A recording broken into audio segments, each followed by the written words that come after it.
Welcome to कानूनी चर्चा। आज हम दोबारा बात करेंगे ये जो सर्कमस्टेंशियल एविडेंस के बेसिस पे जो प्रोसिक्यूशन प्रूफ करती है किसी भी केस को जहां डायरेक्ट एविडेंस अवेलेबल नहीं होती है और ओनली सर्कमस्टेंशियल एविडेंस होती है। और पर्टिकुलरली एक जब मर्डर होता है तो उसमें एक डेवलप हुई है, एक बात है कि लॉस्ट सीन थ्योरी जो है, डॉक्ट्रिन लास्ट सीन जो इन्वेस्टिगेशन में आता है और ये रिकॉग्नाइज किया है प्रिंसिपल, ये जो एक इन्वेस्टिगेशन के टाइम पे और कोर्ट्स भी उस पर एक्ट अपॉन करती है, जो लास्ट सीन थ्योरी है और मर्डर केस में।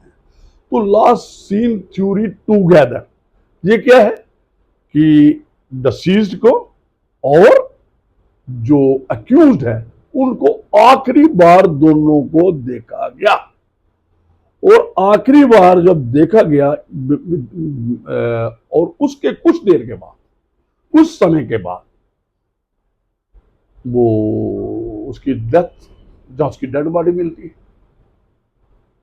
तो ये एक जो एक बर्डन का जो शिफ्ट किया गया है, आप कह सकते हो सेक्शन 106 आप जो एविडेंस एक्ट की है, जो इस केस में एक केस रेफर करूंगा तो मैं आज इंडियन एविडेंस एक्ट के बारे में ही बात करूंगा 106, उसकी कॉरस्पॉन्डिंग सेक्शन बीएनएस जो हमारा आया है, जो भारतीय साक्ष्य अधिनियम BS से आया है, उसमें मिल सकती है।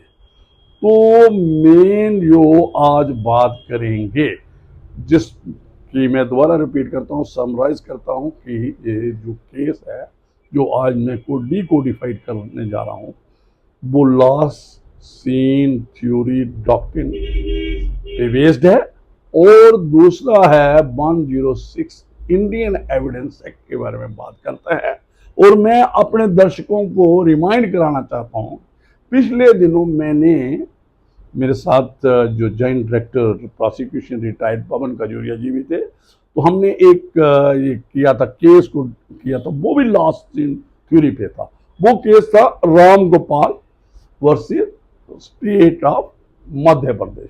तो उस केस के फैक्ट्स क्या थे कि उन दोनों को, जो अक्यूज था उसने जो डिसीज था उसको अपने घर से लिया, और लास्टली वो they were seen together on a shop, और दूसरे दिन उसकी जो डिसीज था जिसको लिया गया था कि उसने लिया था अपने साथ उसके घर से, और लास्ट सीन तो उसके बाद उसकी डेड बॉडी मिली थी। तो इस केस में एक्यूज्ड प्रूव नहीं कर सका, प्राइमा फेसी एविडेंस नहीं थी अवेलेबल रिवर्ट करने के लिए 106 में है, जो फैक्ट्स जो उसकी नॉलेज में है एक्यूज की, और जो स्पेशली उसी की नॉलेज में है, क्योंकि वो बता सकता था, ही वुड हैव एक्सप्लेन कि मेरे से वो कब अलग हुआ। डिपार्चर होना चाहिए, अगर टुगेदरनेस हो तो उसका है दूसरी साइड पे डिपार्चर, तो फिर डिपार्चर वो साबित नहीं कर सका, और डेड बॉडी फिर कोरॉबोरेटिव एविडेंस भी होती है। और एक और मैं बता दूं, पिछले एपिसोड में भी बात की थी, मोटिव होता है। तो आज उसी की कंटिन्यूटी में, लेकिन ये केस उसके ब्रक्स है, ये भी लास्ट सीन थ्योरी पे ही बेस्ड है। इसमें 106 की इंडियन एविडेंस की बात होगी, और ये जो केस है ये है Manharan Rajwade versus state of Chhattisgarh. ये 25 जुलाई 2024 को ये डिसीजन हुआ इसके, आप कह सकते हो पिछले हफ्ते। तो इसको ये 3 बेंच जो थे सुप्रीम कोर्ट ऑफ इंडिया का, उसने ये डिसाइड किया, और ये बड़ा शॉर्ट सा 8 पेज 4 पेज जजमेंट है, 4 पेज सारी जजमेंट है, और लेकिन बड़ी बारीकी से और बड़ा इन्होंने क्रक्स निकाल के इस पे डिसीजन दिया। तो मैं आगे बढ़ूंगा। तो इसमें जो मुझे लगता है आखिर जो जजमेंट की है, ये जस्टिस अवे एस ओका जी हैं, और उनके साथ जो दूसरे थे प्रशांत कुमार मिश्रा जी हैं, और जस्टिस अगस्टाइन और ये जॉर्ज मसी, ये 3 जज हैं जिन्होंने ये ज्यादा ये जजमेंट डिलीवर की है जे जजमेंट जे जजमेंट पे, और ये मैंने पहले ही रिपीट किया कि ये ऑथर की है judgement justice Abhay S Oka ने। तो इस जजमेंट के फैक्ट्स क्या हैं, हमने इसमें भी 302 में ये FIR लगी और ये मर्डर था, और ये थोड़ा सा मैं पढ़ दूंगा, पैरा जो 2 है वो रेलेवेंट है, वो विच रिलेट्स टू फैक्ट्स।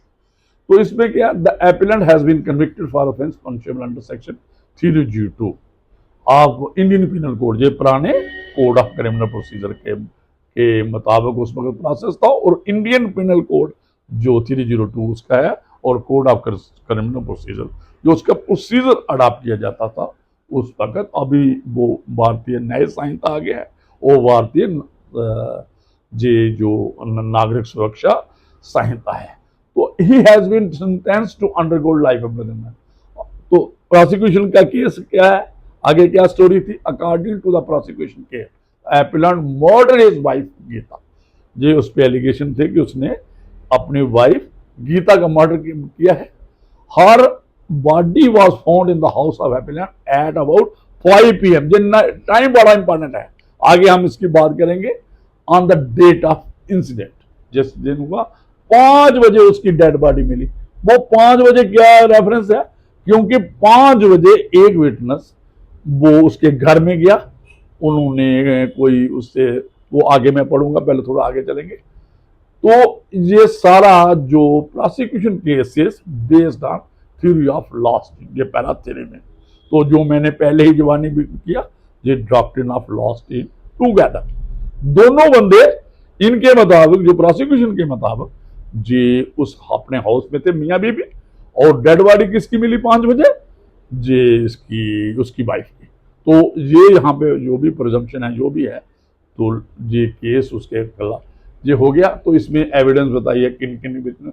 फिर इसका 313 तो कोड ऑफ क्रिमिनल प्रोसीजर के मुताबिक होता है, जो एग्जामिनेशन होता है कि उसका आफ्टर जो प्रोसिक्यूशन एविडेंस लीड करती है, तो उसको एक क्वेश्चन पूछा गया, इसका नंबरिंग भी किया है, question number 27। He also relied upon the answer to question, कौन किसके बारे में बात कर रहे हैं, तो आंसर क्या था उसका, जो 313 कोड ऑफ क्रिमिनल प्रोसीजर के सेक्शन के मुताबिक दिया। He pointed out that the appellant admitted that he came back to around 4 and 5 and therefore the presence of appellant is assumed। तो इसमें जो स्टेट की तरफ से कौंसल था उसने थोड़े फैक्ट्स बताए। उसने कहा भाई जो इसने खुद एडमिट किया है, जो क्वेश्चन नंबर 27 का 313 कोड ऑफ क्रिमिनल 313 की जो कोड ऑफ क्रिमिनल प्रोसीजर के मुताबिक एग्जामिनेशन होता है कि मैं घर वापस, जब उसको क्वेश्चन किया तुम वापस कब आए, ये कहीं बाहर मजदूरी करने के लिए गया था, स्टोन क्रैशर पे की बात हुई है, आगे मैं बताऊंगा। तो वो कहता है कि मैं 4 और 5 के बीच में आया। तो आगे इसकी एक्सप्लेनेशन भी, और 5 बजे PM इवनिंग में जिस मर्डर का होने की बात की, क्योंकि एक विटनेस ने डेड बॉडी को हिलाया था, जो उसको जो डिसीज थी, तो आगे वो पढ़ते हैं हम। तो ये आगे सबमिशंस ये सारी की हुई हैं। तो रेलेवेंट जो है ये है पैरा 7, जो 106 एविडेंस एक्ट के बाद में बात करता है, जो बर्डन शिफ्ट करता है किस पे, एक्यूज पे, क्योंकि कुछ फैक्ट्स हैं वो स्पेशली उसी की नॉलेज में, कि अगर 2 बंदे एक घर में थे तो ये प्रोसिक्यूशन, तो नो डाउट एक मैं बात बता दूं, prosecution has to stand is own legs. Primary evidence जो है मर्डर की, कुछ भी है, सर्कमस्टेंशियल है, डायरेक्ट है, उसको जो भी है प्रक्रिया है, जिसको जैसा जिस पे ट्रस्ट करते हैं, बिलीव अपॉन करते हैं और रिलाई अपॉन करते हैं, जब उसको सजा देते हैं और अप्रिशिएट करते हैं, वो जो एविडेंस है वो प्रोसिक्यूशन की बेसिक एविडेंस होनी चाहिए, प्राइमरी एविडेंस होना चाहिए, प्रूफ ए केस, चाहे वो डायरेक्ट एविडेंस है चाहे वो सर्कमस्टेंशियल बेस्ड एविडेंस है। तो इसमें क्या था, तो इन्होंने क्या कहा, for invoking section 106 of evidence act the prosecution are to have discharge the burden, जो मैंने जवानी बात की ये आगे आ जाएगी, The warden on it by adducing cogent evidence to prove the appellant's presence at the relevant time in his house. पहले basic इसकी है कि वो टूगेदर थे, वो जब मर्डर हुआ, जो मर्डर है इनके मुताबिक, तो वो दोनों उस वक्त, तो प्रेजेंस जे प्राइमरी ड्यूटी किसकी है, इसकी दिखाने की है, प्रोसिक्यूशन की। तो वो क्योंकि किसी विटनेस को वो बताएगा, एविडेंस आएगी कि ये उस वक्त थे, तो फिर उस पर बर्डन शिफ्ट होता है। अगर वो एक्सप्लेन करना चाहे कि मैं वहां नहीं था, इतने बजे मैं चला गया, in this way going on, going by the evidence of PW1, the deceased has already died before 5 p.m. and the said witness stated that the appellant came back at home 7 p.m. ये जो witness जो उसके घर में stabiliser लेने के लिए गया था, जो डिसीज्ड और एक्यूज के, तो उस वक्त उसने डेड बॉडी को जो थी लेडी थी उसको पुकारा, लेकिन जब नहीं बोली, आगे वो पढ़ेंगे, तो फिर उसने कहा कि उसकी एविडेंस में आया कि 7 बजे वो वापस आया। ये किसकी, विटनेस की। तो उस वक्त ये और सारी एविडेंस आ चुकी है कि 5 बजे वो डेथ हो गई उसकी। ये आगे मैं पढ़ूंगा, थोड़ा सा क्लियर हो जाएगा। Therefore the prosecution has now discharged the burden on it to prove that appellant was last seen together with the deceased by। तो जब ये जो गया वो स्टेबलाइजर लेने के लिए विटनेस गया उसको, तो उसने हलाया जब उसको, तो उस वक्त डिसीज वहां नहीं था। वो कहता वो 7 बजे मजदूरी करके आए, ये एक विटनेस कहता है।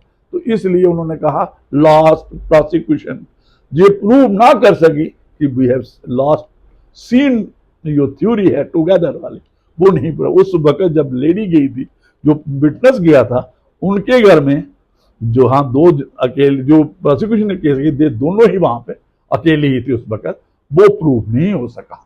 Therefore the prosecution had not discharged the burden on it to prove that appellant was last seen with the deceased by। ये तो first the section 106 of Evidence Act cannot be invoked to shift the warden on the appellant। तो ये warden पूरा नहीं जा सकता उसका, basic prosecution नहीं करना है भाई, leading sufficient evidence, cogent evidence, तो वो रिलाई अपॉन एविडेंस, तो वो नहीं कर सका। तो 106 जो बर्डन उस पर होगा, वो एक्सप्लेन कौन करेगा, वो अक्यूज कर। लेकिन फर्स्ट बर्डन, प्राइमरी बर्डन जो इस पे प्रोसिक्यूशन में है। सुनिए आगे और क्लियर किया है इसमें। Even the appellant's answer given to question, जो 5 बजे वाली बात जो उसने किया था कि मैं 4-5 बजे, वो एक रस्टिक बिल्डर था, वो एक लेबरर था, उसको कौन टाइम की क्या है इसने इस जजमेंट में नहीं है, लेकिन मैं जो हमारा एक्सपीरियंस है जो मेरा जज, तो मैंने ये सारा देखा हुआ है, तो इस पे भी हम बात करते थे जब हम जजमेंट को अप्रिशिएट करते थे। Evidence if taken it's entirety does not support the prosecution case. तो अगर उसका आंसर जो दिया है एक्यूज ने, नोट दिया है, लेकिन अगर हम एविडेंस देखें, जैसे मैंने बात की है, द एपिलेंट बेगली मीन ऐसे ही उसने दे दिया as a rusting will just stated that he came around 4 and 5, 1 घंटे का उसको अंदाजा नहीं कि जो डिफरेंस है। When PW1 and 2 were in the house and told him that deceased was not talking and moving, ये जब वो पहुंचा, तो thus he reached home after death of his wife। The allegation was that death was caused due to strangulation by appellant। ये सारी जो dislodge कर दी उसी की। तो ये देखिए एक सबमिशन जो पुट की और जो एविडेंस में आई है, बड़ी इंपॉर्टेंट है। एक विटनेस है, वो कहती है कि मैं PW1 जो है, she stated that in the evening at around 5 PM on the date of incident her जेठानी her Maniya had gone to the house of deceased to bring a stabiliser. जी उसने कहा, PW1 ने स्टेटमेंट दी, तो वो वहां पे गई, she saw that deceased was sleeping on the bed. Deceased कौन, जो मर गई है, उसको बेड पे देखा। She tried to wake her up but there was no response, कोई जवाब नहीं आया। After that a doctor was called who declared that deceased had died. The witness stated that on that day appellant had gone to crushed the stone and he returned back at 7 p.m. ये specific statement है prosecution witness की। जब गई तो वो he was not available in the house, तो उसने जब हलाया तो उसने क्या, वो हिली नहीं, तो फिर डॉक्टर बुलाया गया, तो वो जब वापस आया तो 7 o'clock आया, जो क्रश करके स्टोन वगैरह। तो इसके जो एविडेंस, जो एडमिटेड एविडेंस है, वो उसके मुताबिक मर्डर 5 o'clock हुआ है। और क्योंकि जब वो जेठानी गई थी 5 o'clock गई, तो उसने डेड बॉडी को हलाया, लेकिन वहां पे वो हिली नहीं, तो इसका मतलब है PW1 was declared hostile and was cross-examined by public prosecutor. Unfortunately, the public prosecutor did not confront PW1 with the relevant part of statement under section 161 of the Code of Criminal Procedure. PW2 has not deposed anything about the presence of the appellant in the house close to the time as with the dead body of the deceased by found. Even PW2 was also declared hostile. इसमें 2 witness थे, PW1 और PW2, दोनों western hostile हुए, cross examine हुए।